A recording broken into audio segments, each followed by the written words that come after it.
যুবক মা বাবারে খুশি না রেখা, মা বাবারে কষ্ট দিয়া, মা বাবারে দুঃখ দিয়া আল্লাহকে পাওয়া যাইতো রে। এই দুনিয়ার ভিতরে বড় বড় বড় বড় সাহাবীরাও ধরা খেয়ে গিয়েছে, ওলিরা পর্যন্ত ধরা খেয়ে গেছে।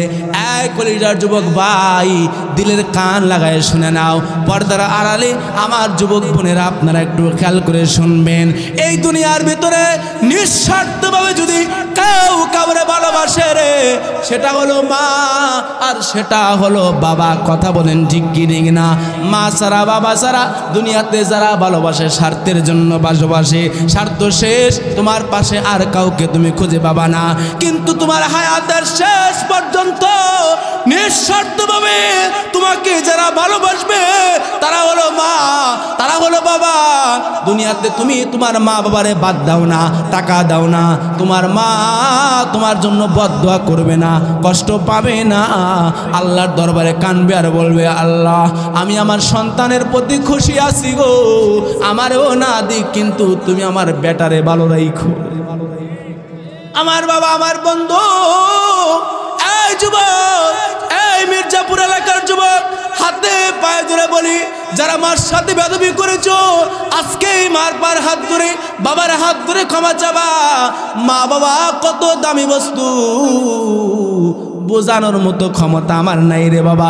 2 মিনিটে একটা উদাহরণ দেব, কেউ এদিক সেদিক তাকামাকি করবেন না, দিলটা একটু নরম করবেন আর নিজের মার প্রতি একটু ভালোবাসার নজর নিয়ে খেয়াল করবেন। এই পৃথিবীর ভিতরে যতগুলা ওলি কুতুব এসেছে, বুজুর্গ যারা এসেছে, তার মধ্যে একজন দামি বুজুর্গর নাম ছিল হযরতে জুন্নুন মিসরি।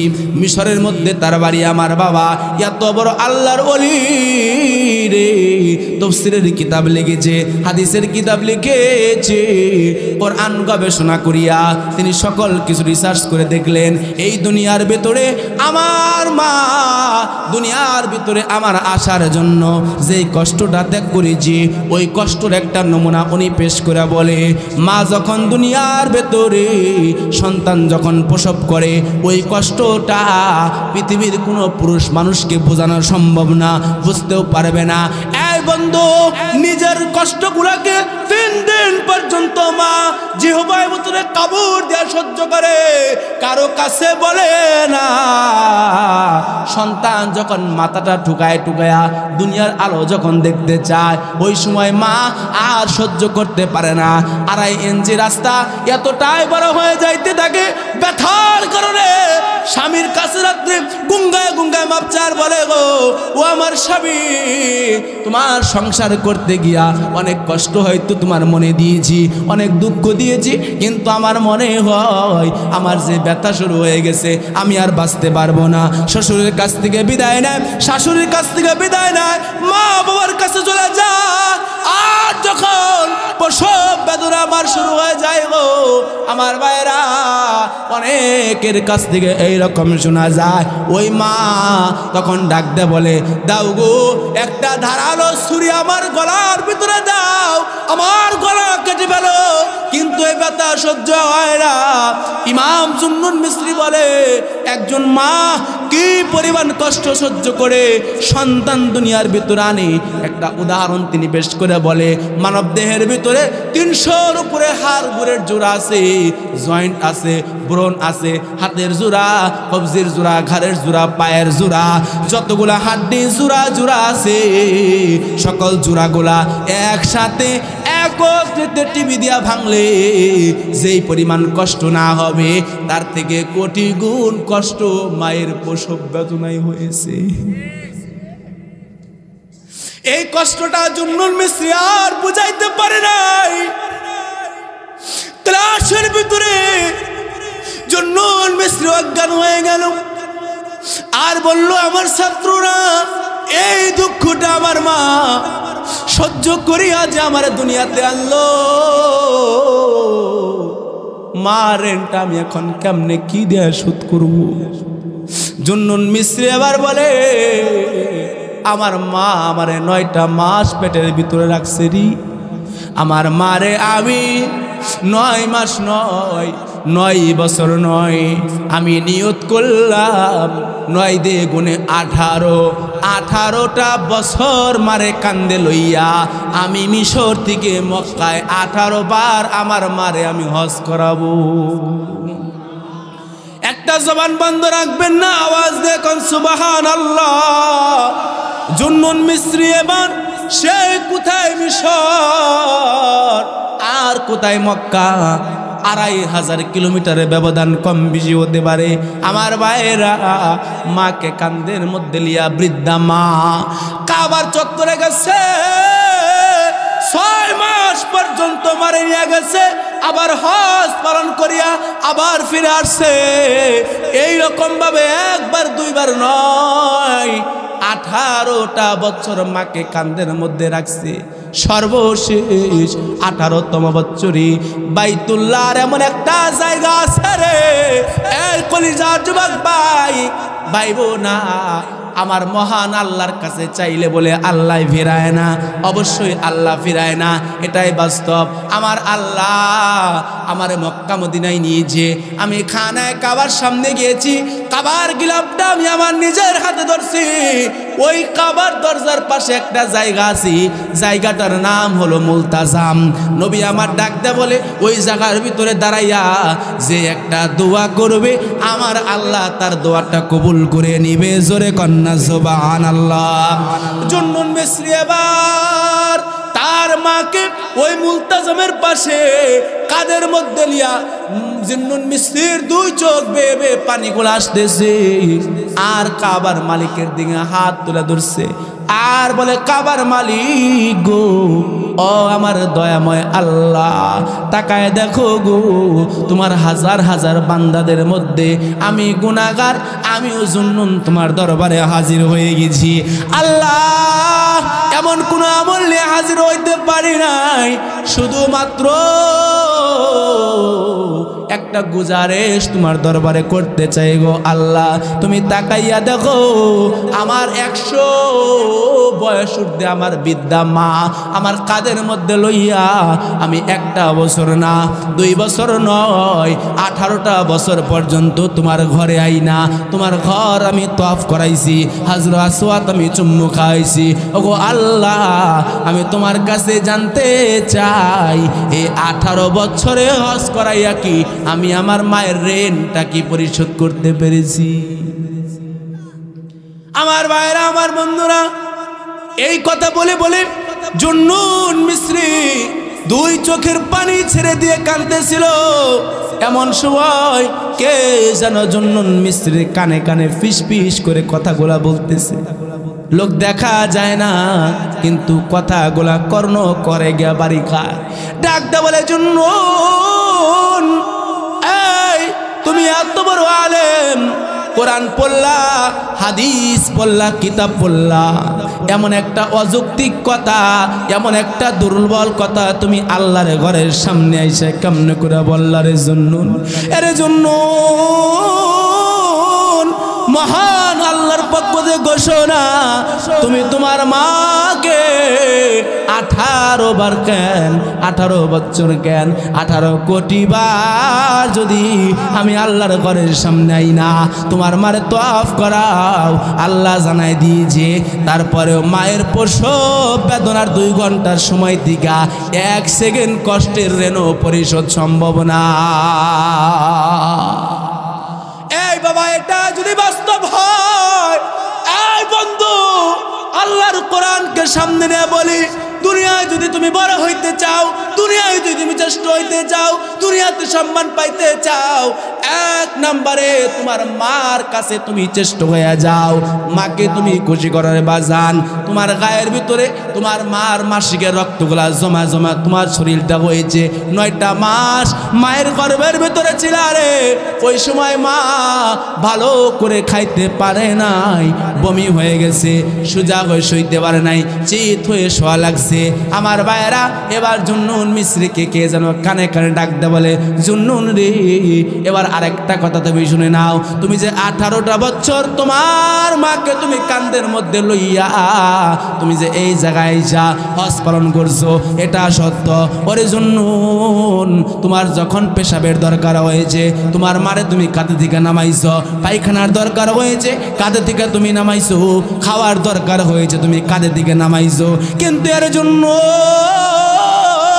9টা মাস পর্যন্ত যে তোমার মা তোমার গর্ভের ভিতর রাখছে কয় সেকেন্ডের জন্য তোমার পেট থেকে নামাইছে এটা বলো?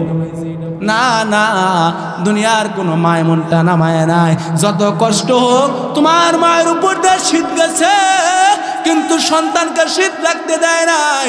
গভীর রাত্রিবেলায় ডান পাশে মা শুয়া ঘুমাইছে, সন্তান এই শীতের মধ্যে পেশাব করে দিয়েছে, মা জায়গাটা পরিষ্কার করে সন্তানটাকে শুকনা জায়গায় শুইয়া নিজে আবার ভিজা জায়গার ভিতরে শুয়ে পড়েছে, ওই জায়গায় সন্তান পায়খানা করে দেয়, মা আবার ওই জায়গায় সন্তানকে পরিষ্কার করাইয়া বুকের মধ্যে লইয়া নিজে পেশাব পায়খানার মধ্যে শুইয়া সন্তান রে বুকের মধ্যে আগলে মানুষ করেছে।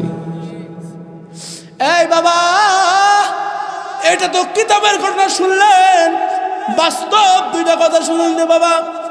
হয়তো আর কোনোদিন আসবো কিনা জানি না, আসারও আমার কোনো দরকার নাই। একটা কথা আজকে যদি তোমাদের আমলে চলে যায়, এইটাই আল্লাহর দরবার যদি কবুল হয় রে, আমি মুফতি হাসান মাহমুদের জীবনটা পরিপূর্ণ হয়ে যাবে, এটাই কামিয়াব হয়ে যাবে। আমি দেখেছি মার ভালোবাসাটা আমি আমার নিজের চোখ দ্বারা অবলোকন করছি বাবা। বাস্তব কথা আমি সব জায়গায় বলি, এত ধনী ঘরের সন্তান ছিলাম না, এখন হয়তো লক্ষ লক্ষ টাকা আছে, মা যেটা চায় সেটা দিতে পারি, এমন একটা দিন আমার জীবনে গেছে রে বাজান। মাদ্রাসায় যাইতাম, টাকা পয়সা ওই সময় মানুষের এত ছিল না। আমার মা বাড়িতে যখন আসতাম, মাদ্রাসার ভিতরে বেতন দেওয়া লাগবে, মা ওই বেতনটা আলাদা চালের কুলার ভিতরে রেখে দিত, ওই চালের কুলার থেকে বেতনটা বের করে দিয়ে বলতো, বাজার এটা বেতন দিবি, আর শোন মুরগির 2 হালি ডিম ওই চাল ওইটা বেচা টাকাটা ভাঙ্গি নাই, তোর জন্য রেখা দিছি, এই যে নিয়ে এই যে 50টা টাকা তোর হাতে দিলাম, এই যে 50টা টাকা আমি মা মুরগির ডিমটা নিজে খাই নাই, বিক্রি করে তোর হাতে দিলাম। বাবা যখন তুই মাদ্রাসায় থাকবি, সবাই যখন কিছু কিছু খাবো, তোর তো খাইতে মন চাবে, তুইও খাবি। এই শোন, তোর কামাই খাওয়ার জন্য মাদ্রাসায় দিই নাই, মাদ্রাসায় পড়বি, আলেম হবি, মার জানাজার নামাজ সালিয়ে দাঁড়াবি, আরে আমি মার গর্ব ধন্য হবে। তুই যদি সন্তান হইয়া বড় হইয়া নামাজের ইমামতি যদি তুই করস, সবার সামনে যখন বয়ান দিবি, আমি মা আমার গর্বে বুকটা ফেটে যাবে রে সন্তান। যা বাবা যা, কান্দিস না, তাড়াতাড়ি মাদ্রাসায় যা। আমি দেখতাম এটা বলার পরে কেউ আর সামনে আসতো না, কেউ আর বলতো না আমরাও একটু বিদায় দিয়ে আসি, কিন্তু আমি আমার 2টা চোখ দ্বারা দেখছি, আমার মারে আমি দেখছি, মায়ের রাস্তায় বের করে দিয়া বলতো, বাবা যা, সামনে থেকে একটা রিক্সা অটো পাইলে ওইটা যাবি। কিন্তু দেখতাম মার ওই যে আঁচল যেটা, আহারে আঁচলটা যদি কোনো সন্তানের মাথার মধ্যে মা আঁচলটা ভুলায়, এই ভাই কাবা শরীফের চাদর বুলাইলে যে ফজিলত না হবে, মায়ের সেরা চাদর বিছাইলে তার থেকে বেশি ফজিলত। মাকে দেখতাম চোখের পানিগুলা মা টপ টপ করে মুছতো, আর যতক্ষণ পর্যন্ত আমার দেখা যেত, বাড়ির বাহির থেকে মা তাকায় তাকায় দেখতো, আর বলতো, আল্লাহ এটা তোমার হাওলা করে দিলা। এই জন্য ভাই এখনো দেখেছি, এখন হয়তো মার থেকে একটু ব্যস্ততার কারণে দূরে থাকা হয়। ওয়াজের প্রাথমিক জামানায় যখন মার কাছেই ছিলাম, বউ তো শুয়ে পড়তো আগে, তার কোনো হদিস ডাইকা উড়ান যাইতো না। রাত্রি 2টা 3টা বাজে প্রাইভেট কারের পিপিপ পাইলে দেখতাম মার ঘরের বাতিটা একটা ছিল ডাবল হয়ে গেত। দরজা খুইলা মা দৌড়ায় দৌড়ে আসতো, বেটা এই বাবা মাহফিলে যে গেছিলি কত তো কোনো বেজারে পড়স নাই, কষ্ট হয় নাই? বলে না। ও মা, তোমার দোয়া থাকলে কেন কষ্ট করবো? যেই পর্যন্ত মায়ে করে না নিত, আবার দেখতাম এই যে শীতকালীন সময় কেউ তো বলে না এই হাসান আয় একটা পিঠা খায়া যা, কিন্তু মারে দেখতাম 2-4টা পিঠা বানায়া ভাতের মধ্যে সিদ্ধ দেওয়া সকালে বলতো, নে বাবা পিঠাটা খা, এটা বানায় তোর জন্য রাখছি। ওই মাটা বউ করে না, ওই মাটা শাশুড়ি করে না। এই যুবক, যারা দুনিয়ার ভিতর থেকে এখনো যারা মা চিনস নাই, মা যারা কি এটা বুঝস নাই, বাবা যারা কি এটা বুঝস নাই, তোদের কপাল পুইরা গেছে। কপালটা কেমনে পুড়ছে? হাদিসের কিতাব বাবা, এটা মানুষের কোনো বানানো কথা না। আল্লাহর নবীর একজন সাহাবা, যার নাম হযরত আলকামা।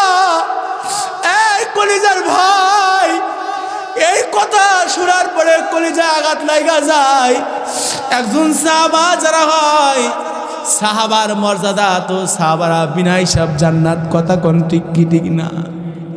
কিন্তু আলকামা এত বড় সাহাবা হওয়ার পরেও মরণের সময় তিনি তার হাত একবার লম্বা করে রে, আবার গোটায় পা লম্বা করে, আবার গোটায়। এতটাই মৃত্যুর কষ্ট হয়, জানটা কবজ হয় না, জিহবাটাও তার নাভি পর্যন্ত বেদ করে চলে আসছি। সাপড়ায় দাপড়ায় কান্দে, কিন্তু তার জান কবজ হয় না। তার দেহ থেকে গাম গুলা গড়ায় গড়ায় পড়তে পড়তে জমিন পর্যন্ত ভিজে চুপচুপা হয়ে গেছে। পরিবারের লোকেরা পেরেশান। আলকামা তো কোনোদিন নামাজ কামাই দেয় নাই, এর এত এমন সাজা কেন হয়? আবার দেখা গেল আলকামার পায়খানা, রাস্তা দিয়া পায়খানা গুলা বের হয়ে গেছে। কি পরিমাণ কষ্ট তার উপরে হইতে আছে। দেখ সাহাবী দৌড়ায় গিয়া আল্লাহর নবীর কাছে চলে গেছে, যাই বলতেছে, ইয়া রাসূলুল্লাহ, ইয়া হাবিবাল্লাহ, ওগো আল্লাহর নবী গো, আপনার সাহাবী যার নাম আলকামা আপনার দরবারে আসতো, আপনার পেছনে নামাজ পড়ছে, কিন্তু সকাল থেকে তার মৃত্যু যন্ত্রণা, সাকারাত তার গায়ের মধ্যে শুরু হয়ে গেছে গো নবী। আরে জিহবাটা নাভি পর্যন্ত বেরোইছে, জানটা তো তার কবজ হয় না। নবী গো, চলুন যাই, আপনার ওই সাহাবীটার একটু দোয়া করে আসবেন। আল্লাহর নবীর কলিজায় তো সাহাবীদের জন্য মায়া ভরা। বাবার ভিতরে সন্তানের জন্য যে রকম মায়া, আল্লাহর নবীর ভিতরে উম্মতের জন্য তার থেকে বেশি মায়া থাকবে রে বাবা। আজকে আমি ওই দিকে যাব না, ওই দিকে গেলে সারা রাত বললে শেষ হবে না রে বাজান। আল্লাহর নবী এবার সাহাবীরা কয়, চলো যাই, আমার আলকামার বাড়িতে যাই। আলকামার বাড়িতে যাইয়া আল্লাহর নবী এবার দেখে রে, আসলে আলকামার অবস্থা খুবই ভয়াবহ হয়ে গেছে। চেহারাটা নীল, তার হাত পাগুলা বাঁকা হয়ে গেছে, এত কষ্ট হইতেছে। আল্লাহর নবী পর্যন্ত হামাগুড়ি দেওয়া পইরা গেছে। আল্লাহ, আমার আলকামার এত আযাব কেন হয় গো? আমি নবী হইয়া এই কষ্টটা আমার সহ্য আর হইতেছে না। এমন সময় আল্লাহর নবী এবার সকলকে ডাকতে বলে, এই আলকামার পরিবার, বলো না দেখি আলকামা কি এমন কোনো খারাপ কাজ করছে যে খারাপ কাজটা করার কারণে আলকামার প্রতি আমার মহান আল্লাহ নারাজ হইয়া গেছে? সবাই বলে, না না, আলকামা কোনোদিন খারাপ কাজ করে নাই, নামাজ ছাড়ে নাই, রোজা ছাড়ে নাই, হজ করেছে, যাকাত দিয়েছে। সকাল সন্ধ্যায় আলকামা কোরআন পড়েছে, তসবিহ পড়েছে। তার বিবিও ডাকতে বলে, না, আমার স্বামী বড় ভালো মানুষ, কোনোদিন আমারে কষ্ট দেয় নাই। এ কলিজার টুকরা যুবক ভাই, এবার একটু খেয়াল করে শোনো রে বাবা। আল্লাহর নবী এবার ওই আলকামার পরিবার লোকদেরকে বলে, রে এ আলকামার পরিবার, আজকে যে আমার আলকামা দুনিয়া থেকে মারা যায়, আলকামার মা কি দুনিয়ার ভিতরে বাইসা আসেনি? সাহাবীরা বলে, ইয়া রাসূলুল্লাহ, আমি আল্লাহ, হ্যাঁ আলকামার মা দুনিয়াতে বাইসা আছে গো।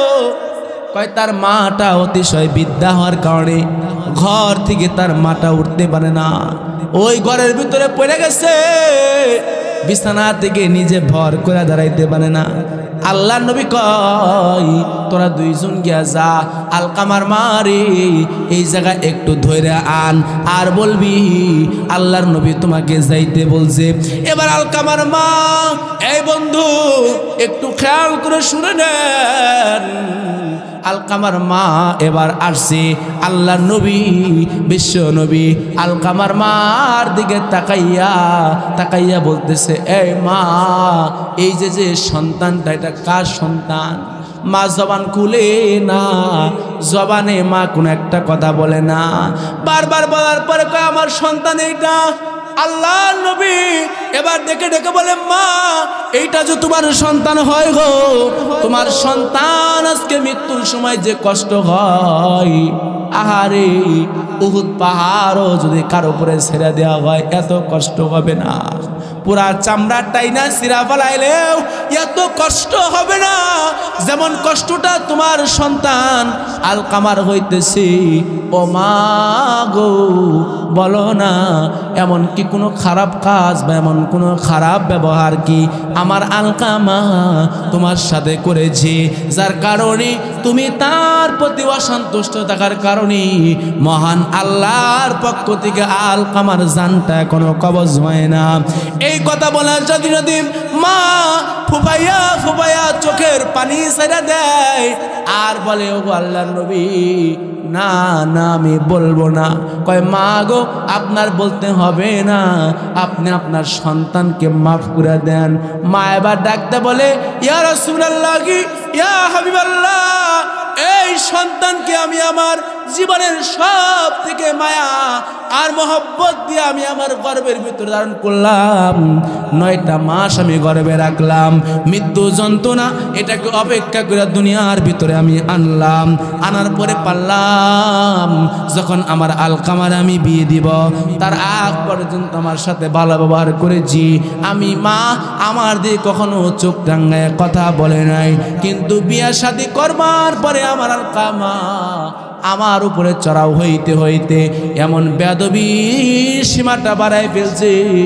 আমার সন্তান রাত্রিবেলায় আমি ঘুমাইছিলাম, আমার বৃদ্ধ হাড্ডির মধ্যে বাড়ি দেওয়া হাতটা ভেঙে ফেলছি।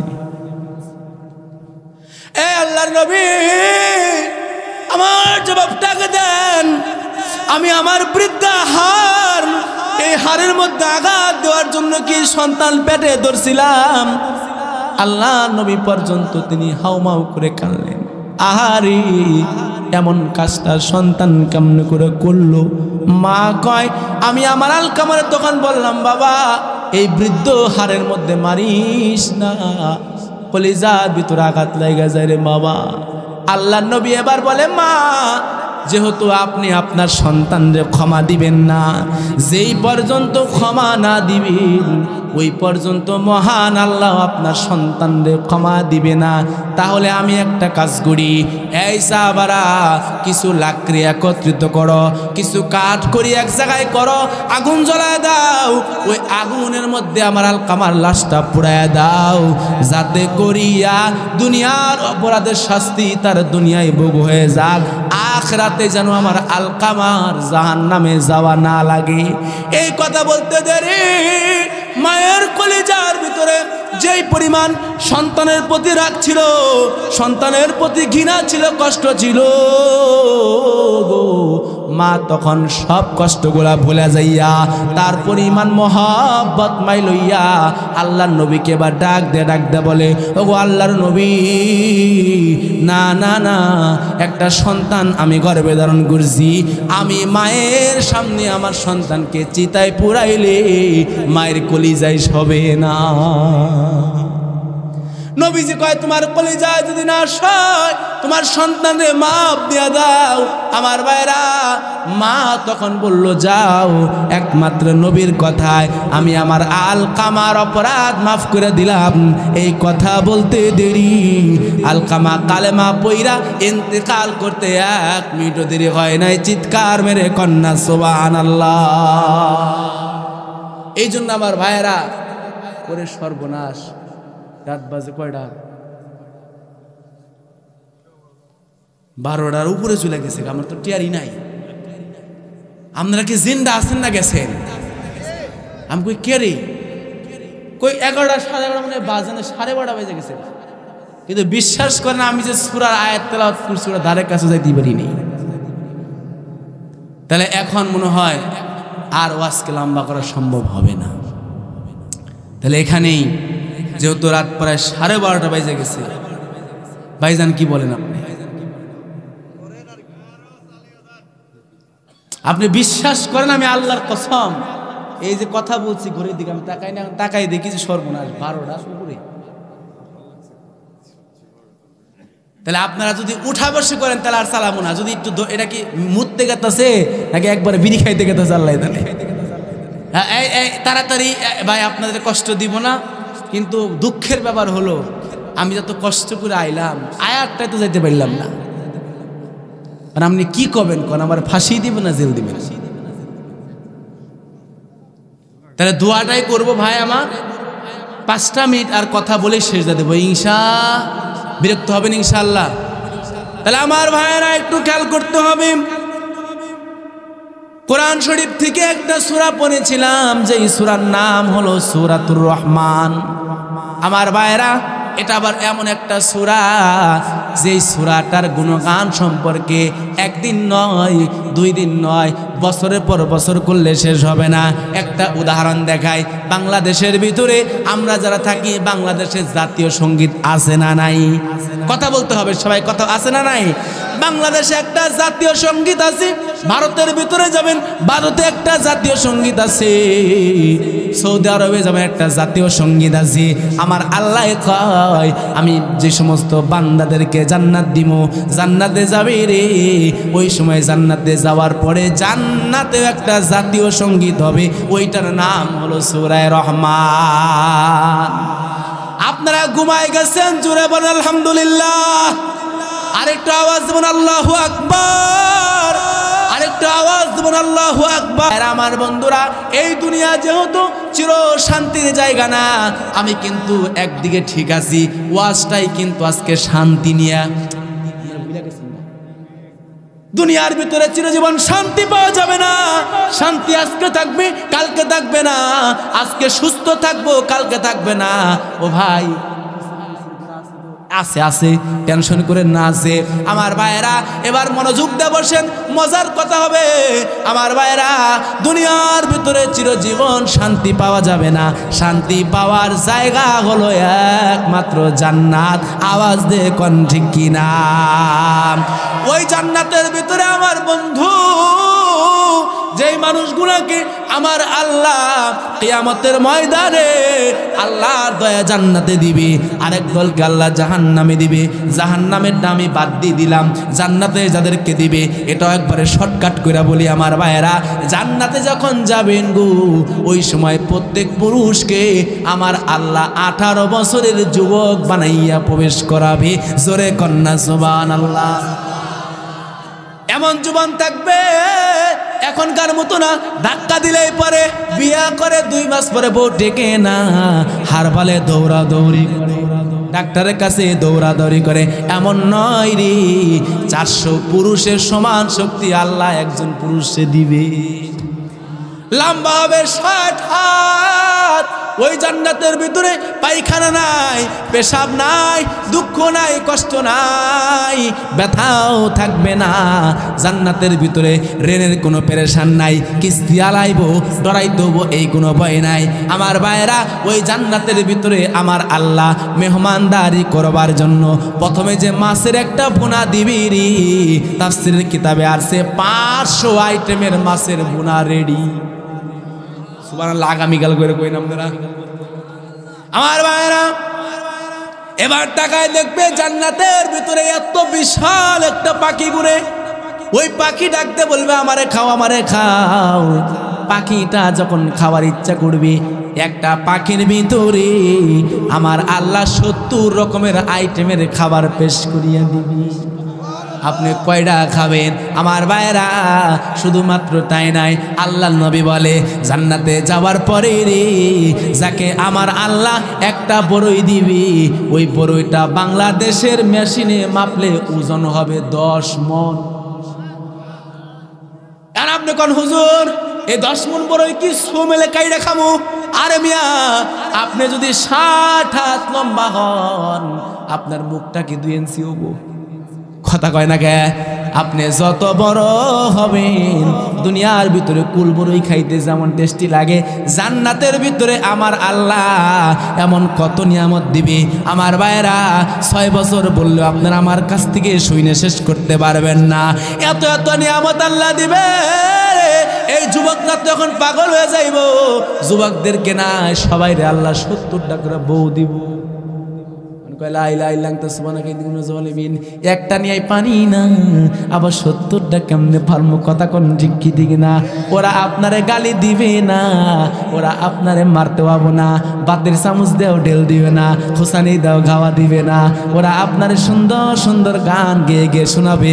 নাহনুল খালিদাতু ফালা নাবিদু ওয়া নাহনুন নাইমাতু ফালা নাবখাসু। ওরা বলবে এই আমার স্বামীরা, আমরা চির রমণী থাকবো, কোনোদিন বৃদ্ধা হব না, আসো না চির শান্তির জায়গায় জান্নাতের ভিতরে যায়। এই যুবক, দুনিয়াতে যারা মোবাইলের মধ্যে উলঙ্গপনা দেখবি, এই বউ তোদের কপালে জুটবে না বলে গেলাম আমার ভাইরা। ওই জান্নাতে যাওয়ার পরে এত এত নিয়ামত আল্লাহ দিবে, এরপরেও আমার আল্লাহ বান্দাদেরকে ডাক দেয়া বলবে এই জান্নাতীরা, আমি আল্লাহ দুনিয়ার ভিতরে কোরআনের মধ্যে জায়গায় জায়গায় জান্নাতের ওয়াদা দিয়েছিলাম, এত জান্নাতের নিয়ামতের কথা বলেছিলাম, একটাও দুনিয়াতে দেখতে পাস নাই।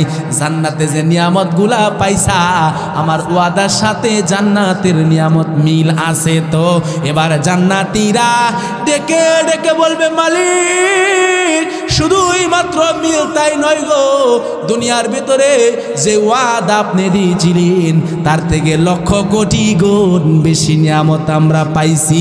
জোরে কন্যা সুবহানাল্লাহ। কিন্তু আল্লাহ তারপরে বলবে এই জান্নাতীরা, না না না, আমি আল্লাহ বলতেছি এখনো একটা নিয়ামত পর বাকি আছে। জান্নাতীরা এবার বলবে আল্লাহ আমরা তো বুঝতেছি না কোন সেই নিয়ামত। এবার আল্লাহর বান্দারা নবীদের কাছে জিজ্ঞাসা করবে, ওলিদের কাছে জিজ্ঞাসা করবে, আর বলবে ওগো নবীরা, ওগো আল্লাহর ওলিরা, বলো না দেখি গো, আল্লাহ যে এত এত নিয়ামত আমাদেরকে দিয়েছে, তারপরেও আল্লাহ বলে আমাদের নাকি কিছু পাওয়ার কমতি আছে। এই সময় নবীরা বলবে, ওলিরা বলবে এই জান্নাতীরা, দুনিয়ার ভিতরে আপেল খাইছো, জান্নাতেও আপেল আছে, দুনিয়াতে আঙ্গুর খেয়েছো, জান্নাতেও আঙ্গুর আছে, দুনিয়াতেও সুন্দর বউ ছিল, জান্নাতে হয়তো আর একটু সুন্দর পেয়েছো, কিন্তু তোমার হায়াতের পুরা জীবনে তুমি যে ইবাদত করছো, কোনো দিন তো তুমি আল্লাহরে দেখো নাই। তাহলে জান্নাতের ভিতরে যদি আসিয়া আমার আল্লাহরে না দেখলে আর কবে তোমরা আল্লাহরে দেখবা? জোরে কন্যা সুবহানাল্লাহ। এবার জান্নাতীদের হুঁশ ফিরে আসবে। এবার তারা আল্লাহকে ডাকতে বলবে আল্লাহ দুনিয়ার ভিতরে আপেল খাইছি, দুনিয়ার ভিতরে কমলা খাইছি, বড়ই খাইছি, ডানা খাইছি, বেদানা খাইছি, সব খেয়েছি, হয়তো দুনিয়ার ডার থেকে জান্নাতের একটু মিঠা টক মিষ্টি একটা বেশি হইতে পারে, কিন্তু আল্লাহ দুনিয়াতেও তুমি আমাদেরকে দেখা দাও নাই, আজকে জান্নাতেও তুমি আমাদের থেকে লুকায় রইলা, এমনটা কেন করলা? তুমি কোথায়? চিল্লা কোন সুবহানাল্লাহ।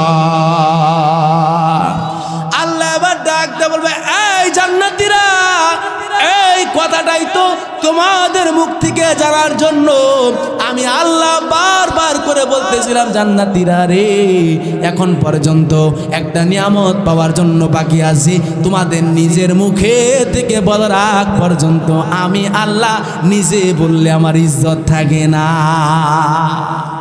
আল্লাহ তখন বলবে এই জান্নাতীরা, এই জান্নাতের ভিতরে আমি তোমাদের সাথে সাক্ষাৎ দিব। এই বন্ধু, জান্নাতের ভিতরে একটা জান্নাত আছে যার নাম হলো দারুস সালাম। ওই জান্নাতের ভিতরে আল্লাহ বলবে সবাই একত্রিত হও। ওই জায়গার ভিতরে আমার আল্লাহ প্রত্যেককে এক একটা করে সিংহাসন দিবে।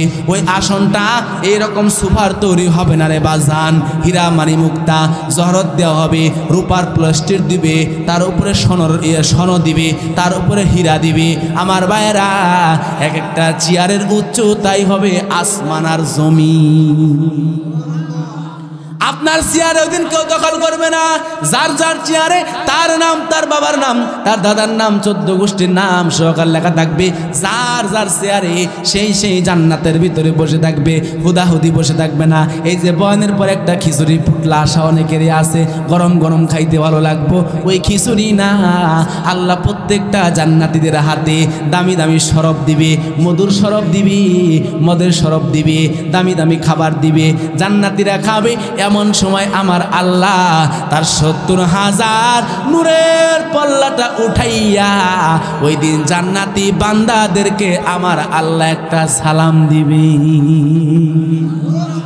আল্লাহ সেদিন কি সালাম দিবে? আল্লাহ বলবেন সালামুন কাওলাম মির রাব্বির রহিম।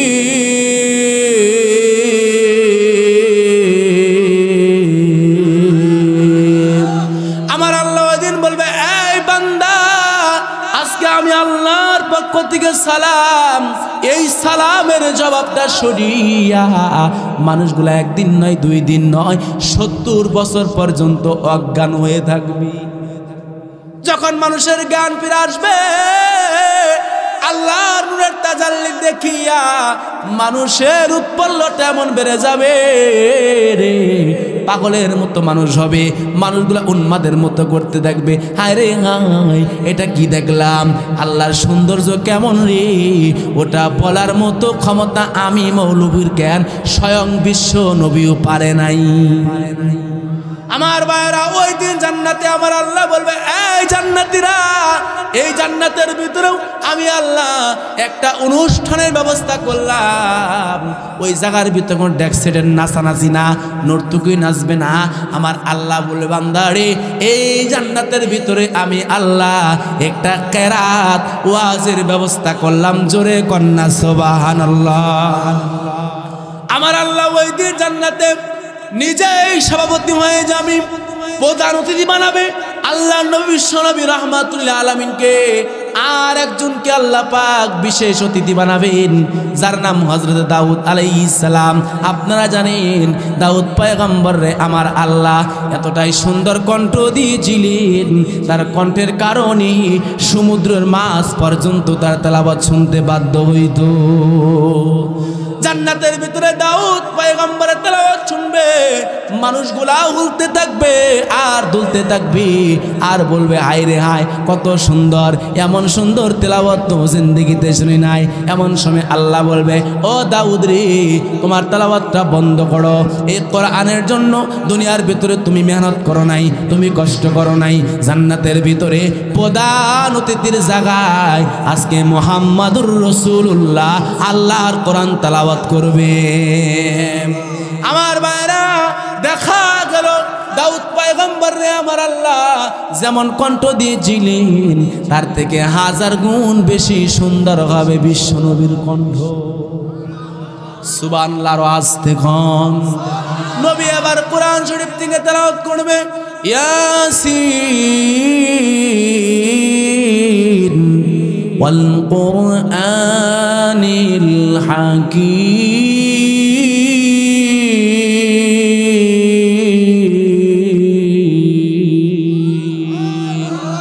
এবার দেখা যাবে জান্নাতীরা বলবে দাউদ পয়গম্বরের কণ্ঠে যত সুন্দর তেলাওয়াত শুনছি, তার থেকে আরো 1000 গুণ বেশি সুন্দর হলো আমার নবীর কণ্ঠ। জোরে কন্যা সুবহানাল্লাহ। আমার বাবারা, এবার দেখা যাবে আমার আল্লাহর কুদরতি কণ্ঠ, ওই কণ্ঠের তেলাওয়াত যখন জান্নাতের ভিতরে ঘটবে ওই দিন যে কি হবে তার আগে একটা নমুনা দিয়ে দিই। আমার বাজান, বাংলাদেশ যখন এরশাদ ক্ষমতায় ছিল, রাষ্ট্রপতি এরশাদ যখন ক্ষমতায় ছিল, ওই সময় আমেরিকার ভিতরে একটা কনফারেন্স হয়েছিল সর্বদলীয়। মুসলমানদের পক্ষ থেকে একটা হুজুর দাওয়াত দিছে, খ্রিস্টানদের পক্ষ থেকে হুজুর, হিন্দুদের পক্ষ থেকে একটা পাদ্রী, এইরকম দইরা নিয়া ওই জায়গায় দেখবে কাদের ধর্মগ্রন্থ কত সুন্দর, প্রত্যেককে সময় বেঁধে দেওয়া হয়েছে 5 মিনিট। কয় মিনিট? হিন্দু একজন দাঁড়াইছে পুরোহিত, গীতা থেকে শুরু করে দিয়েছে ভগবত রময়ন হোম শান্তি বলা শুরু করে দিয়েছি।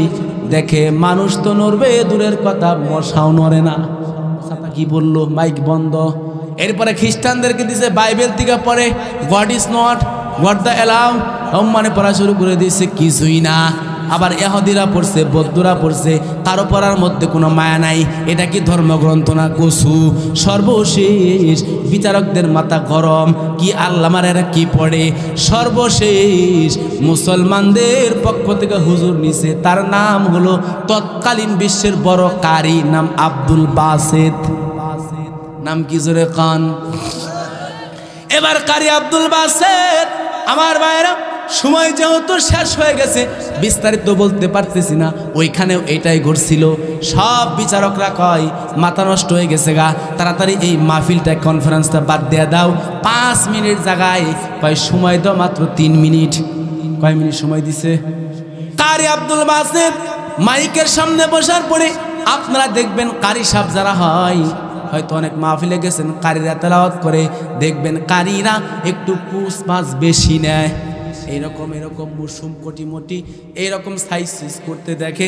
সময় দিয়েছিল 3 মিনিট, 1 মিনিটের বাপ ধরতে শেষ। রইল কয় মিনিট? মুসলমানরা কয় দুনিয়া থেকে আর কোনো মূল্য পাইছিল না। এটা কোন থেকে ধরে নিয়েছে? সময়ের গুরুত্বতে বেচারা বুঝে না। এবার দেখা গেল কারি আব্দুল বাসেত তারপরেও তেলাওয়াত তিনি শুরু করে না।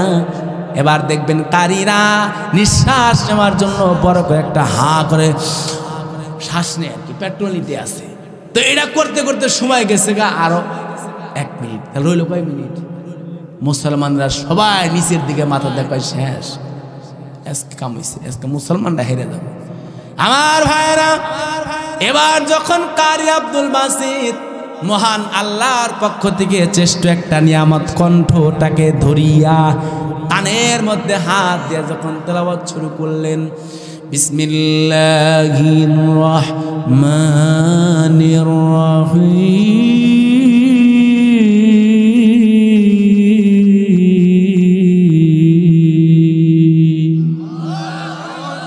এখন যে সুইচ টিভিতে মাইকের লাইন বন্ধ করতো, কত শর্ট খেয়ে কিরি কি পরে কলিজা দিয়ে ধরে দিছে। আর বিচারক যারা কলম দিয়ে খুঁজে নাম্বার দিত, এরা কলম দিয়ে চাইছে কি পরে। আর শ্রোতা তো সব এমন হাঁকড়ে তাকাইছে, মশা গেতাছে আর বেরিয়েছে।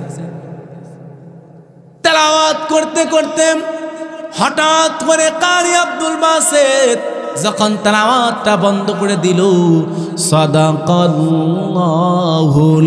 আযীম।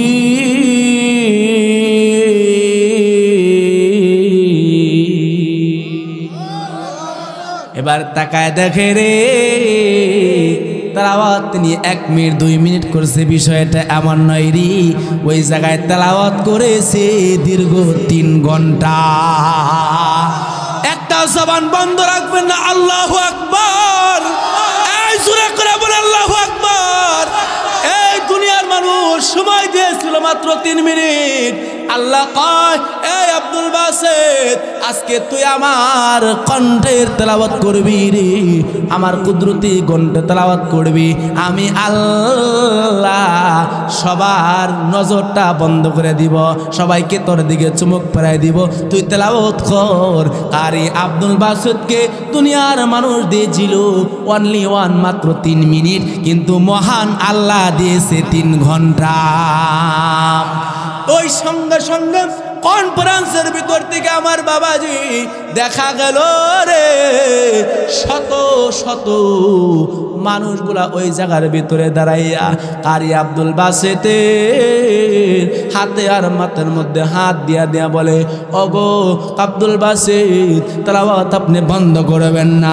আপনার তেলাওয়াত শুনিয়া কলিজা পর্যন্ত আমাদের ছিঁড়ে গেছে, কলিজার মধ্যে গাইথা ধরেছে। আরো তেলাওয়াত করুন, আরো তেলাওয়াত করুন। দেখা গেল ওই কনফারেন্সের ভিতরে ৭,০০০ কাফের কালেমা পড়া মুসলমান হয়ে গেছে। তাহলে দুনিয়ার একজন কারির কারাওয়াত শুনা যদি এমন হয় যে আল্লাহ কেরাতওয়ালাকে এত কণ্ঠ দিল, আমার আল্লাহর কণ্ঠ কেমন হবে রে? ওটা বয়ান করতে এখনো সময় লাগবে আমার কমাস কম 2 ঘন্টা। এই জন্য আসেন আমার বাবারা, ওটা তো জান্নাতেই শোনা যাবে। আর আমি যদি আবার কোনোদিন মৌকা হয় এসে বলবো, রাত্রি অনেক হয়ে গেছে, প্রায় 1টার কাছাকাছি চলে গেছে, আলোচনা লম্বা করা যাবে না। আখরি মুনাজাত হবে। মুনাজাতের আগে কমিটি যদি আপনারা কিছু বলার আছে ভাইজান।